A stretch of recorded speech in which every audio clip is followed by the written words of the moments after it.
Fala galera, sejam bem-vindos para a premonição de número 10. É a 10ª aposta, a 10ª possível questão de prova para o concurso de investigador e escrivão da Polícia Civil do Estado de Minas Gerais. Acompanhe que a dica de hoje é sobre direito administrativo.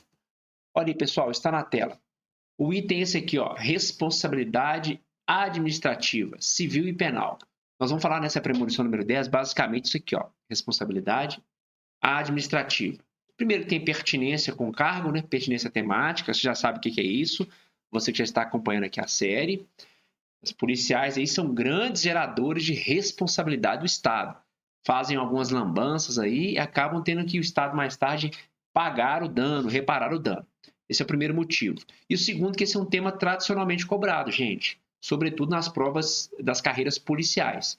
Eles gostam muito de responsabilidade civil do Estado. Luiz, o que eu tenho que ler? Está aqui, ó. Você tem que ler, pessoal, e entender o artigo 37, parágrafo 6º da Constituição Federal. Luiz, é sobre direito administrativo top que eu tenho que ler a Constituição Federal? Sim. Boa parte dos temas de direito administrativo estão dentro da Constituição. Ou melhor, os principais institutos do direito administrativo estão regulamentados pela Constituição Federal, e um deles é justamente esse. Então vamos ler e vamos quebrar, eu chamo, né? Vamos ler de forma compartimentada, indagativa, vamos quebrar aí esse parágrafo 6º em pedaços para a gente entender as possibilidades de questão de prova que eventualmente pode surgir. Artigo 37, pessoal, está na tela. A administração pública direta e indireta de qualquer dos poderes da União, dos Estados, do Distrito Federal e dos municípios obedecerá aos princípios da legalidade, impessoalidade, moralidade, publicidade e eficiência. Todo mundo conhece aqui, né? É o famoso LIMP. Eu vou digitar aqui para você. LIMP, L de legalidade, I de impessoalidade, M de moralidade, P de publicidade e de eficiência. Está aqui o LIMP. Então, a administração pública, tanto a direta quanto a indireta, tanto da União, dos estados, Minas, São Paulo, Rio, do Distrito Federal, quanto dos municípios, qualquer que seja essa administração, direta e indireta, obedecerá, segundo a Constituição, esses princípios. O LIMP, legalidade, impessoalidade, moralidade, publicidade e eficiência. E também é o seguinte, aí vamos para o parágrafo 6º. E vamos quebrar o parágrafo 6º agora, pessoal. Olha lá. As pessoas jurídicas de direito público. Espera aí, congela. Você sabe o que são ou quais são as pessoas jurídicas de direito público? Anotem então, se você não sabe, né? Inclusive é outro tópico do direito administrativo. Pessoa jurídica de direito público. Vamos lá? Pessoa jurídica de direito público. Coloque aí no seu esquema. São todos os entes federados. A União é uma pessoa jurídica de direito público. Os estados, no Brasil nós temos 26 estados. Cada estado desse é uma pessoa jurídica de direito público. O Distrito Federal, né, é uma pessoa jurídica de direito público. E cada um dos municípios. Pegou? Cada um dos municípios. Luiz, quantos municípios nós temos no Brasil? No último levantamento que eu fiz, 5.600 e alguma coisa. 5.664, não lembro ao certo. Enfim, União, Estado, Distrito Federal e município. Essas são as pessoas jurídicas de direito público.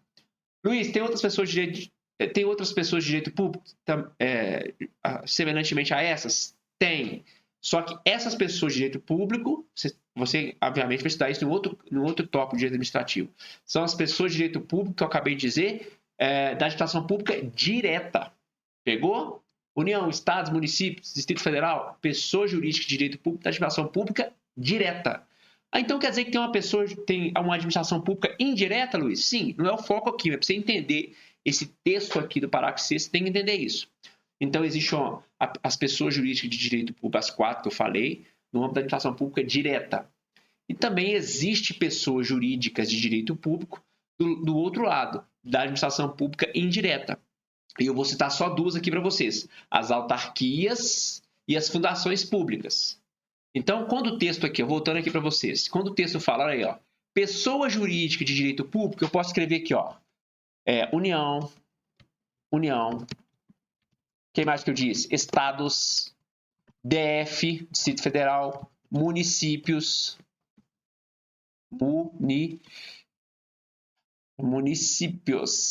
Municípios. Ok? Esses são da administração pública direta. Vou colocar aqui, ó. Mais. Só para você entender. Autarquias e fundações públicas. Luiz, tem mais? Tem os consórcios públicos, mas eu não quero complicar para você, porque esse é um outro tópico do edital e eu não sei se a prova seria tão profunda assim para comprar consórcios públicos como um dos entes da administração pública brasileira. Então, só para você entender esse primeiro pedaço do parágrafo 6º, olha, as pessoas jurídicas de direito público, aí eu escrevi para vocês aqui, ó, quem são? União, Estado, Distrito Federal, município, autarquia e fundações. Vou colocar aqui de amarelinho também. Vou grifar, né? Para vocês diferenciarem aí o exemplo do... Ok. Então, as pessoas jurídicas de direito público. Ok. E quem mais? As de direito privado. Opa! Prestadoras de serviço público. Então, as pessoas jurídicas de direito privado que prestam serviço público. Luiz, dá exemplo? Por exemplo, as empresas públicas. Empresas públicas. Tanto empresas públicas federais, empresas públicas estaduais, são pessoas jurídicas de direito privado. Beleza? As sociedades de economia mista também são pessoas jurídicas de direito privado. Só que tem um detalhe, olha aqui, olha, não basta ser pessoa jurídica de direito privado, tem que ser pessoa jurídica de direito privado, mas o quê? Prestadora de serviço público. Eu vou colocar aqui, por exemplo, olha, concessionárias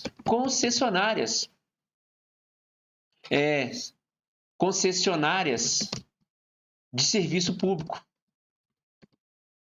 Luiz, eu não estou conseguindo imaginar um exemplo de concessionária de serviço público. Eu vou colocar aqui, ó, uma empresa de ônibus. Uma empresa de ônibus que faz o transporte coletivo de passageiros aí na sua cidade.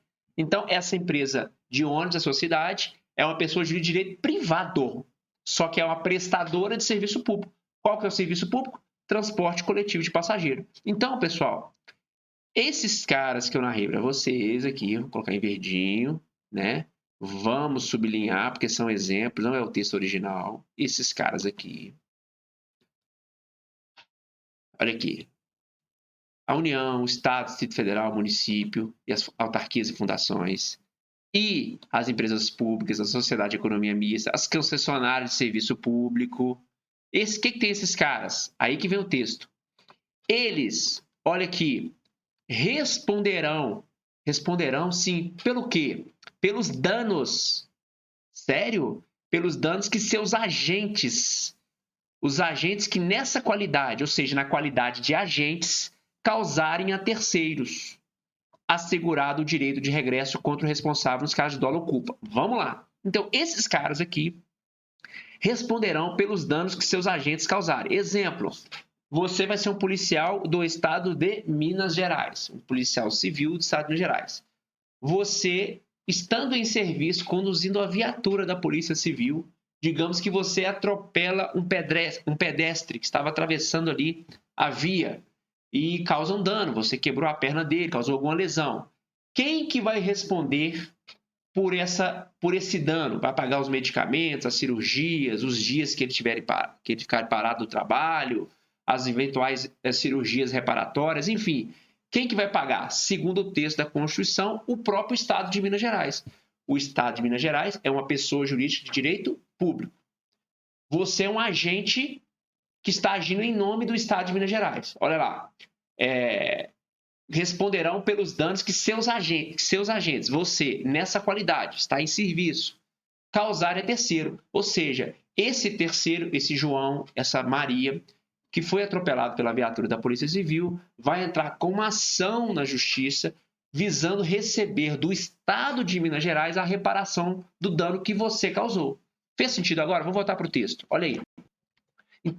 Então, responderão o Estado de Minas Gerais, a União, etc., pelos danos que seus agentes nessa qualidade causarem a terceiros. Ok? Vou colocar uma cor diferente aqui. Ok, até aqui nós entendemos. Essa parte final, assegurado o direito de regresso contra você, que é o responsável, mas apenas o quê? Nos casos de dolo e culpa. Eu vou colocar uma cor diferente aqui, ó, cor rosa. Então aqui, ó, o direito, ó, assegurado o direito de regresso contra os responsáveis nos casos de dolo e culpa. Luiz, explica melhor isso. Vamos lá. No mesmo exemplo, você conduzindo a viatura da Polícia Civil do Estado de Minas Gerais atropela um pedestre. Você agiu na condição de agente estatal. Como o Estado de Minas Gerais é uma pessoa jurídica de direito público, está dentro do texto do parágrafo 6º aqui do artigo 37. Então, o Estado de Minas Gerais, enquanto pessoa jurídica de direito público, responderá pelo dano causado pelo seu agente, você, na condição da viatura. Ok, olha essa parte final. Assegurado o direito de regresso contra o responsável. Quem foi o responsável pelo acidente? Digamos que você incidiu com culpa, você estava distraído, mexendo no rádio, falando ao telefone, não viu o pedestre, não viu que o semáforo fechou. Ou seja, o dano, o prejuízo ao particular foi por culpa sua. O que o texto fala? Olha, é assegurado ao Estado de Minas Gerais o direito de regressar contra você. Porque, nesse caso, você teve dolo ou culpa. Ah, Luiz, então o Estado de Minas Gerais vai pagar o seu João e depois vai se voltar contra mim e me cobrar o que gastou para pagar o seu João? É justamente isso, direito de regresso. Eu, Estado de Minas Gerais, pago a vítima e depois, como o agente agiu com dolo e culpa, como diz o texto, aí eu exerço o meu direito de regresso. Eu me volto, eu regresso para o agente, para o policial, o agente público, e cobro dele. E por que eu posso cobrar dele, eu, Estado de Minas Gerais? Porque ele agiu com dolo e culpa. Dolo ou culpa. Luiz, então, e se o policial nesse atropelamento não tivesse contribuído com dolo e nem com culpa? O Estado de Minas Gerais pagaria da mesma forma os danos provocados no seu João, só que não poderia exercer o direito de regresso. Não poderia cobrar do policial, porque o policial não atuou nem com dolo nem com culpa. Peraí, Luiz, então existe a possibilidade de o Estado pagar, sim, sem dolo e sem culpa por parte do agente? Sim. Por isso que essa responsabilidade é chamada responsabilidade civil objetiva. Por que é objetiva? Porque não exige dolo nem culpa, não exige elemento subjetivo. Pegou? Então, a responsabilidade civil do Estado aplicada no Brasil, em regra, é a responsabilidade civil objetiva, porque não precisa de dolo ou culpa do agente público. Luiz, mas se tiver dolo e culpa? Perfeito, o Estado vai continuar pagando. A única coisa que vai mudar é que ele vai ter o direito de quê? De regressar, de voltar e cobrar em juízo do servidor, do funcionário, daquele agente que agiu em nome do Estado de Minas Gerais, da União, do Distrito Federal, do município, da autarquia, da fundação, de uma empresa pública, de uma sociedade de economia mista, de uma empresa privada que presta serviço público. Exemplo, o motorista de ônibus. O motorista de ônibus assustou, pisou no freio, você estava no ônibus, não foi pego de forma inadvertida, caiu no ônibus, quebrou os dentes. A empresa de ônibus é uma pessoa jurídica de direito privado, mas presta serviço público. Ah, é? Presta serviço público? Então está dentro do parágrafo 6º. Está dentro da responsabilidade civil do Estado. Então, a empresa de ônibus vai ter que pagar necessariamente o dano provocado em você. Mesmo que essa frenagem brusca, não tenha sido causada por dolo e culpa do motorista, do condutor do ônibus. Pegou a regra? Então, não precisa de elemento subjetivo. Beleza? Vamos arrematar aqui. Voltando. Ok. Ressalvado, então, nos casos de dolo e culpa. Aí, eu coloquei aqui uma perguntinha para vocês. Qual responsabilidade está prevista no dispositivo acima? Aí eu respondi. A responsabilidade civil objetiva. Repetindo, por que objetiva? Porque não necessariamente exige dolo e culpa. Se tiver dolo e culpa, tudo bem. Eu vou regredir contra o agente. Se não tiver, eu vou pagar normalmente. Então, é civil objetiva. Por que essa responsabilidade é objetiva? Você já consegue responder, né?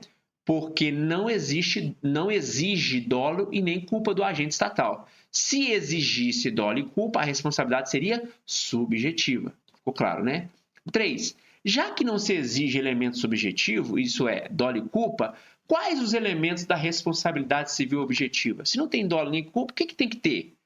Os elementos são 3. Olha, primeiro, conduta oficial, conduta do agente estatal, conduta do agente da empresa privada que presta serviço público. Pegou? Então tem que ter uma conduta. Eu coloquei a ação aqui, mas não se prendam muito a essa questão da ação. Porque, Luiz, em caso de omissão, eu não vou entrar nesse particular, porque a omissão é muito controvertida e não pode cobrar na prova de vocês, porque a doutrina briga aí, a doutrina não é pacífica se a responsabilidade por atos omissivos por parte dos agentes públicos daria ensejo à responsabilidade objetiva. Tá? Existe uma divergência doutrinária, e nós sabemos que divergência doutrinária não pode ser cobrada em prova. Primeiro elemento, então, tem que ter sempre uma conduta. Segundo elemento, tem que ter um dano. Um dano material, quebrou sua perna, um dano moral, um sofrimento psicológico acima da média, um dano estético. Tem que ter um dano. E, por fim, um nexo causal. Óbvio, essa conduta aqui deve estar ligada ao dano. Ok? Tem que ter um nexo entre a conduta do agente estatal, do agente da pessoa jurídica de direito público ou direito privado prestadora de serviço público. Tem que ter esse nexo causal com o dano, ok? Comprovação de que o dano foi causado pela conduta oficial. E, por fim, eu pergunto para vocês, existe ou existem hipóteses em que a responsabilidade do Estado, essa que nós acabamos de falar, civil objetiva, existe alguma hipótese em que ela pode ser excluída ou diminuída? A resposta, sim. Eu trouxe 3 exemplos. Caso fortuito e força maior. Também não vou explicar a diferença de um e de outro, porque é mera firula doutrinária e não pode cair na prova de vocês, penso eu. Porque cada doutrinador classifica força maior e caso fortuito à sua maneira. Mas exemplo aqui, um caso de força maior, uma tempestade, uma enchente, né? A partir daí, dessa enchente, é causado um dano a um particular, né? Foi uma força maior, não foi uma ação por parte, necessariamente, da pessoa jurídica ou do agente da pessoa jurídica, tá bom? Culpa de terceiro. Lembra do caso do atropelamento? Imagina que o João, querendo matar a sua esposa, empurrou ela na frente da sua viatura. A culpa foi exclusiva dele. Se a culpa foi exclusiva do João, culpa é exclusiva de terceiro. O João é o terceiro que empurrou a vítima que sofreu o atropelamento. Então, nesse caso, a culpa exclusiva do João vai afastar a responsabilidade do Estado. Faz sentido, não faz? E, por fim, culpa exclusiva da vítima. É muito comum. O camarada quer se matar, né? O que ele faz? Pula na frente de uma viatura que está no atendimento de emergência. Culpa exclusiva da vítima. Nesse caso, o Estado não vai indenizar, não vai ter que reparar o dano, não vai responder. Gravou? Caso fortuito, força maior. Culpa exclusiva de terceiro e culpa da vítima. Ou culpa exclusiva de terceiro ou culpa exclusiva da vítima. Luiz, se a culpa não for exclusiva, a culpa for concorrente, isto é, o policial que está conduzindo a viatura tem um pouco de culpa e a vítima tem um pouco de culpa. Aí vai o quê? Diminuir, vai atenuar a responsabilidade. Digamos que o dano foi de 100 mil, mas a culpa é um pouco de um pouco de outra, o juiz vai chegar no meio termo, né? Vai falar, a indenização aqui vai ficar em 50 mil, vai ficar em 60 mil. Ele vai equacionar isso. Então, vai diminuir a responsabilidade. Se a culpa for exclusiva, afasta. Se for concorrente, ela vai diminuir. Bom, e a tarefinha para vocês aí, fazer questões sobre responsabilidade civil do Estado. Fazer um rascunho aí, um pequeno resumo e sair para o abraço. Pessoal, então é isso. Tentei correr aqui com a aula, mas é um tema bem assim, truncado, né? Direito administrativo é interdisciplinar e conecta com outros tópicos, etc e tal. Então fica aí. Responsabilidade civil do Estado, artigo 37, parágrafo 6º. Faça o dever de casa. Entenda quem são os caras, né, que compõem a administração pública, direta e indireta, quem são as pessoas jurídicas de direito público, quem são as pessoas jurídicas de direito privado e também as pessoas jurídicas de direito privado dentro da administração pública e as pessoas jurídicas de direito privado fora da administração pública, mas que prestam serviço público. Beleza? Eu espero vocês na nossa próxima premonição aqui.